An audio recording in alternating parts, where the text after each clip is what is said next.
तो जो NIS 10th का पेंटिंग का एग्ज़ाम होता है या प्रैक्टिकल होता है किस तरीके का आता है, और जो एनआईएस 10th के पेंटिंग में इंपॉर्टेंट क्वेश्चंस क्या रहते हैं, या जो पेंटिंग का जो सब्जेक्ट रहता है उसमें किस तरह के प्रैक्टिकली क्वेश्चंस आते हैं, कैसे हमें फाइल बनानी होती है, किस तरह के हमें वहाँ पे एक्सपेरिमेंट करने होते हैं, किस तरह के वहाँ पे हमें चित्र बनाने होते हैं या पिक्चर बनानी होती है, और जिससे कि हमारे फुल मार्क्स आ जाए पेंटिंग में। क्योंकि पेंटिंग ऐसा सब्जेक्ट है जिसमें अगर प्रैक्टिकल में हमारे अच्छे नंबर आ जाते हैं तो थ्योरी में कुछ ज़्यादा लिखने की ज़रूरत नहीं पड़ती है, और इस कारण से हमारी जो परसेंटेज है वो बहुत अच्छी बन जाती है।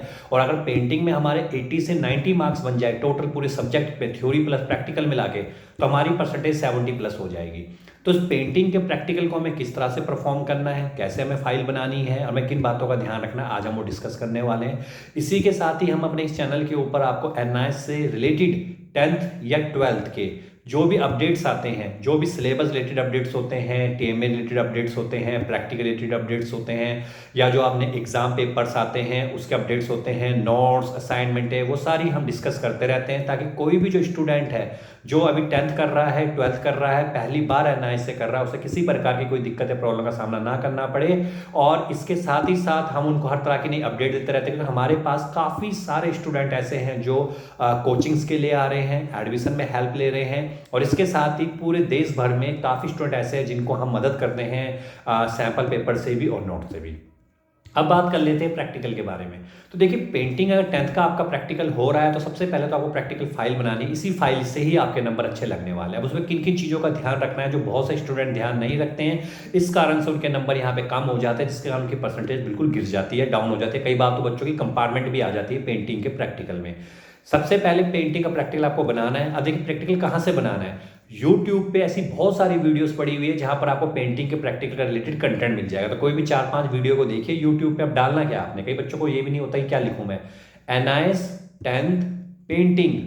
उसके बाद अगर आप इंग्लिश मीडियम के हैं तो प्रैक्टिकल इंग्लिश मीडियम, और अगर हिंदी मीडियम के हैं तो प्रैक्टिकल हिंदी मीडियम आपको लिखना है। कुछ वीडियोस आपके सामने आएंगी, वो वीडियोस आपने देख लेनी है। उन वीडियोस में जो जो उन्होंने कंटेंट आपको लिखने के लिए कहा हुआ वो कंटेंट आपको लिख लेना है। अब बात आती है पिक्चर की, कि पिक्चर कैसे बनाए। हो सकता है आपको पेंटिंग ड्राइंग इतनी अच्छी ना हो, लेकिन पेंटिंग आपने जस्ट नंबर के लिए ले लिया हो, तो आपको करना क्या है कि आपको किसी बुक शॉप पे जाना है, उसको बोलना है कि मुझे पेंटिंग से रिलेटेड कोई एक चार्ट प्रोवाइड कर दीजिए। अब पेंटिंग से रिलेटेड जो चार्ट होता है वो कई तरीके से चार्ट होते हैं, शायद उसमें कुछ डांसिंग की हो, सीनरी हो, जैसे कि अपनी सीनरी होती है, पहाड़ होते हैं, जंगल होते हैं, नदियाँ होते हैं, कुछ जानवरों के चित्र होते हैं। तो कुछ इस तरह के आपने 2-3 चार्ट लेके आ जाने हैं, और जो वाइट पेज होगा पेंटिंग का वहाँ पर आपने इसको पेस्ट करने लग जाना है, जितना भी आप प्रोजेक्ट या प्रैक्टिकल बना रहे हो।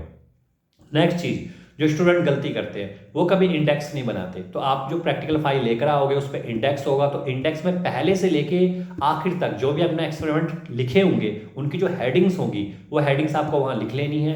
और साथ ही में पेज नंबर भी आपने लिखने हैं, पहले पेज से लेके जहाँ तक आपने एक्सपेरिमेंट लिखे हैं, चाहे वो 8 है चाहे 10 है, तो वो आपने वहाँ पे लिख लेने हैं। अब नेक्स्ट चीज़ जो स्टूडेंट कभी नहीं करते हैं जल्दीबाजी के चक्कर में, या उनको पता नहीं होता है, वो क्या करते हैं, जो फ्रंट पेज हमारा है उसमें आपको कुछ चीज़ें लिखनी है। अपना नाम लिखना है, अपनी क्लास लिखनी है, अपना नॉर्मल नंबर जो रोल नंबर आपका होता है वो लिखना है, सब्जेक्ट लिखना है जो पेंटिंग आपका है, और उसके लास्ट में लिखना है स्टडी सेंटर। स्टडी सेंटर वो होता है जो आपके आईडी कार्ड आपको मिला होगा, उसके डाउन पर उन्होंने स्टडी सेंटर लिखा हुआ होगा, वो आपको वहाँ लिख लेना है। ये तो होगी प्रैक्टिकल की बात। अब बात कर लेते हैं कि प्रैक्टिकल में ऐसे कौन से इंपॉर्टेंट क्वेश्चंस आपने तैयार करके जाने हैं जो कि काफ़ी बार पूछे जाते हैं, और अगर आप उनको भी कर लेंगे तो आपके पूरे नंबर या फुल मार्क्स आने के पूरे पूरे चांस बन जाते हैं। सबसे पहले देखिए, आपने करना क्या है। जब भी आपका प्रैक्टिकल का एग्जाम होगा पेंटिंग का, जो कि डेट शीट आने वाली है, बहुत जल्द आ जाएगी और आपको पता लग भी चुकी होगी, उसमें करना क्या है कि आपने टाइम से, जो टाइम वहां पे लिखा होगा, जैसे लिखा है कि 10 से लेके 11 तक या 10 से लेके 12 तक, तो आप कोशिश करिए कि आधे घंटे पहले आपको वहां पहुंच जाना है। जो भी वहां पे एग्जामिनर है, जो भी वहां पे सुप्रीडेंट है, जिसकी भी वहां ड्यूटी लगी हुई, किसी से आप पता कर सकते हैं। वैसे तो बाहर एक चार्ट लग जाता है जिसमें कि आपका नॉर्मल नंबर लिखा हुआ होगा कि आज पेंटिंग का है, तो आपके वहाँ रोल नंबर पहले से लिखा हुआ होता है, पर फिर भी आप पूछ सकते हैं। वहाँ आपने एंटर करना है। जो भी एग्जामिनर, जो भी सुप्रीडेंट होगा, आपने उसको अपनी प्रैक्टिकल फाइल थमानी है। वो आपके सबसे पहले वो चेक करता है आपका फ्रंट पेज, क्योंकि फ्रंट पेज आपका अगर नहीं होगा ना तो वहीं पर ही वो आपके नंबर काट देता है। तो सबसे पहले वो चेक करेगा आपका फ्रंट पेज।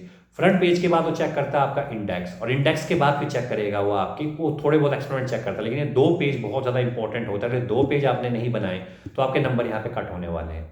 उसके बाद वो आपको एक आंसर शीट देगा, आपको बैठने के लिए कहेगा, आप बेंच पे बैठ जाएंगे। वो आंसर शीट कुछ 5-10 पेजेस की होती है, उसमें भी आपने वही सेम प्रोसेस करना जो हमने इसमें किया था।